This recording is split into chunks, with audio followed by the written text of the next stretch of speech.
Welcome to Empathy Stories, the channel where heartfelt tales of connection and hope come to life. Today, we bring you the moving story of a grieving family who discovers the power of love and healing in the most unexpected way. Stay with us as we explore how one boy's presence transforms their pain into joy. The rain hammered down relentlessly, turning the city streets into rivers of shimmering reflections. The streetlights, dimmed by the storm, flickered, casting long, dancing shadows on the pavements. Pedestrians hurried by, clutching umbrellas that did little to shield them from the cold downpour. For most, it was just another stormy night, another moment in the humdrum rhythm of life. But for Ethan Carter, the world felt heavier, darker, and infinitely lonelier. Ethan had built a life that many envied. A renowned tech mogul, he lived in a sprawling estate on the outskirts of the city, surrounded by the luxuries of success. Yet, no amount of wealth or achievement could ease the pain that weighed on his heart. His wife, Grace, was a shadow of her former self. Once vibrant and full of laughter, she now spent her days in silence, her health deteriorating under the crushing grief of their shared loss. It had been a year since their only son, Lucas, had passed away.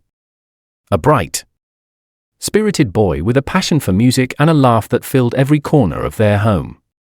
Lucas had been the center of their world. His illness had been sudden and unrelenting, robbing them of him before they could even begin to grasp what was happening.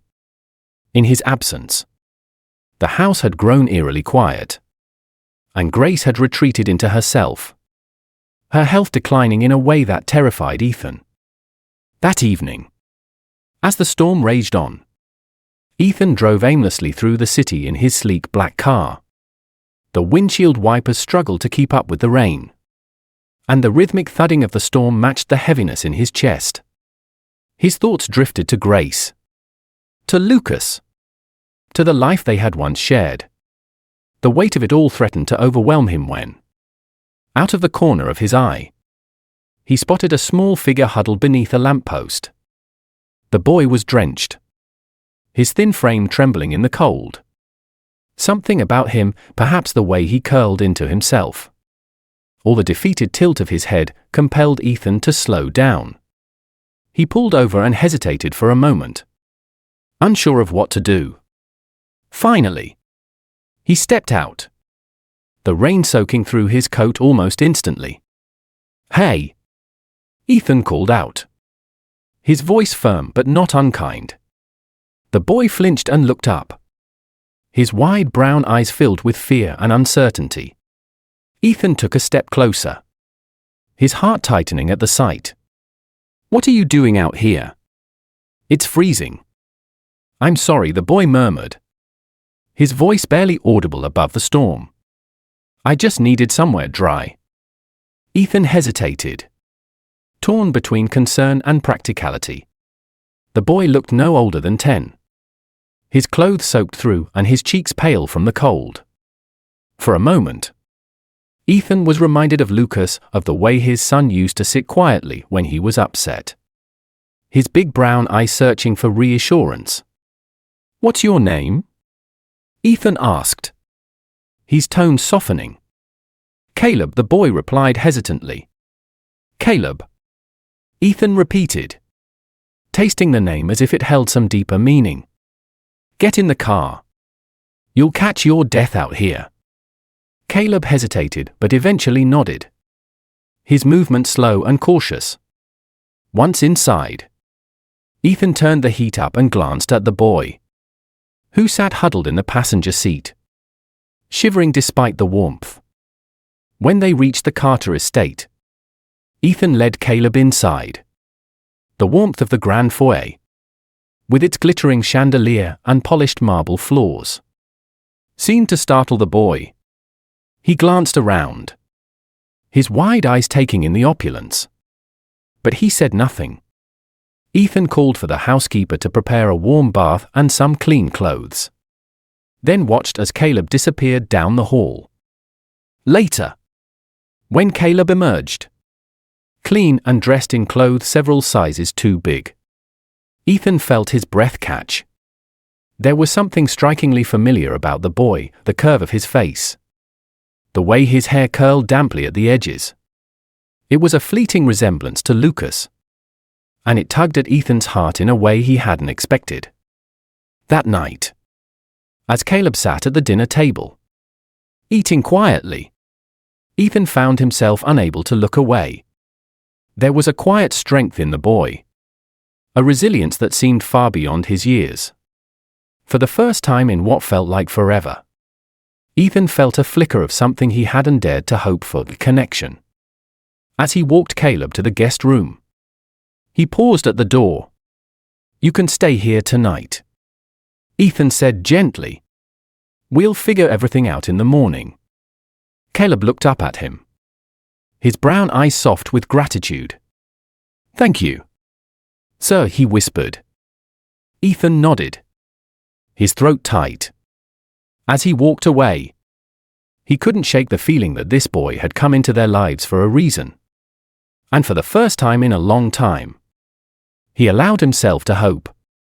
The next morning, sunlight streamed through the tall windows of the Carter estate, casting a warm glow over the quiet halls. Ethan sat at the dining table, sipping his coffee and reading the paper. Though his mind was elsewhere, he couldn't stop thinking about Caleb, the boy now sleeping in the guest room. His unexpected arrival the night before had stirred something in Ethan, a mix of unease and curiosity. Grace shuffled into the room slowly, her movements tired and deliberate.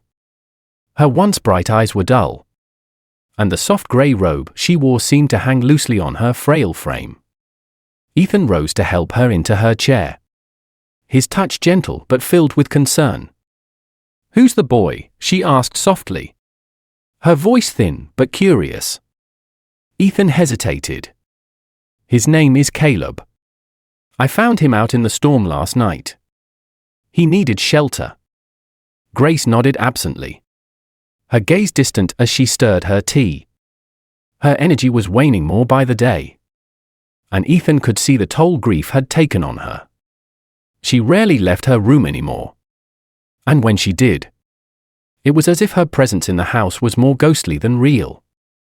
Not long after, Caleb appeared, dressed again in the oversized clothes Ethan had provided. He paused at the entrance to the dining room, hesitant, but Ethan waved him over. "Come eat," Ethan said, his voice warm but firm. Caleb sat quietly, his small hands clinging to the edge of the table as he looked around, clearly unsure of his place in this grand home. Grace watched him carefully, her gaze lingering on his face. Ethan noticed the subtle way her expression shifted, something between surprise and recognition, as she studied Caleb. "You remind me of someone," Grace said softly, breaking the silence. Caleb looked up, his brown eyes wide. "I do?" Grace nodded, her lips curving into a faint smile. "My son, Lucas." Ethan stiffened at her words, but Caleb only nodded solemnly, as though he understood the weight of what she'd said. He didn't press her, didn't ask questions, but instead offered her a shy smile that seemed to bring a flicker of light back into her eyes. Over the next few days, Caleb settled into the Carter household with surprising ease. Though quiet and reserved, he had a calm and soothing presence that was impossible to ignore. He often sat with Grace in the afternoons, reading aloud to her from the book she once loved but hadn't touched in months. Other times, he would simply sit by her side, holding her hand in silence. Ethan began to notice subtle changes in Grace. Her color seemed to return, her voice grew stronger, and she even laughed softly at some of Caleb's innocent remarks. The sight of Grace laughing, something Ethan hadn't witnessed in over a year, brought an ache to his chest, a mix of joy and disbelief. One afternoon, Ethan returned home earlier than usual and found Grace sitting in the sunroom with Caleb. The boy was humming a soft tune as he braided a strand of Grace's graying hair. She looked more relaxed than Ethan had seen her in months. Her face lit with a quiet peace. "Ethan!" Grace called out, noticing him standing in the doorway. Her voice was filled with a liveliness that startled him. "Caleb's been telling me the funniest stories. Did you know he once tried to build a raft out of plastic bottles?" Ethan chuckled, stepping into the room. "I didn't know that," he said, his gaze shifting to Caleb. The boy grinned sheepishly, a spark of mischief in his eyes. That evening, as Ethan and Grace prepared for bed, she turned to him with a thoughtful expression. "Do you think Caleb came into our lives for a reason?" she asked, her voice tentative. Ethan hesitated. "I don't know," he admitted, "but it feels like he has." Grace nodded, her eyes distant. "He reminds me so much of Lucas. It's comforting. In a way I didn't think I'd ever feel again." Ethan reached for her hand, squeezing it gently. "He's brought something back into this house," he said softly. "Something I thought we'd lost forever." Caleb's presence became a balm for Grace's wounded heart, though they didn't speak of it often. Both Ethan and Grace felt an unspoken connection to the boy, as if he were filling a void they hadn't even realized could be filled. Day by day, Grace grew stronger, and the shadows that had hung over the Carter household began to lift. Ethan couldn't ignore the mystery of Caleb's influence. It was more than kindness or coincidence, it felt almost miraculous. And though he didn't fully understand it, he knew one thing for certain: Caleb was changing their lives in ways they could never have imagined. The weeks passed, and the Carter household began to feel alive again. Grace's health continued to improve, her laughter returned. Her strength grew, and she started spending more time outside, tending to the small garden Lucas had loved so much. Ethan marveled at the transformation, watching as the woman he loved slowly found her way back to the world. Caleb remained a quiet, steady presence. He helped Grace in the garden, cleaned up around the house, and read to her every evening. His humility and gentleness left a deep mark on both Ethan and Grace. But it was his resemblance to Lucas that kept tugging at their hearts. The way he tilted his head when he listened, the small lopsided grin when he was amused, it all felt achingly familiar. Yet, despite the connection they felt with Caleb, he seemed to keep a part of himself hidden. He never spoke of where he came from or what had led him to the streets that stormy night. Ethan, who was usually focused on logic and reason, found himself less concerned with the boy's past and more consumed by the impact he had on their present. One morning, Ethan awoke to find Caleb's room empty. Panic surged through him as he searched the house. But Caleb was nowhere to be found. Grace, too, was distraught, her hands trembling as she clutched Ethan's arm. "We have to find him," she said, her voice breaking. "We can't lose him." "Ethan." "Not after everything." Ethan didn't need convincing. Something deep inside him felt Caleb's absence like a missing piece of his own soul. He called in every favor he could, hiring private investigators and even scouring the city himself. Days turned into weeks, but Caleb seemed to have vanished without a trace. Despite the emptiness Caleb's departure left, Grace's health continued to improve. The doctors were astounded, unable to explain her recovery. But Ethan and Grace knew the truth. Caleb had been a miracle in their lives, his presence rekindling their hope and healing wounds they thought would never mend. But the yearning to find Caleb didn't fade. One evening, after another fruitless search, Ethan sat in his study, staring at a photograph of Lucas. His son's mischievous grin seemed to echo Caleb's, And it stirred something in Ethan, an unshakable belief that Caleb was meant to be a part of their family. Then, one cold autumn morning, Ethan received a call. The investigator he had hired had found Caleb in a small town several miles away, staying in a shelter.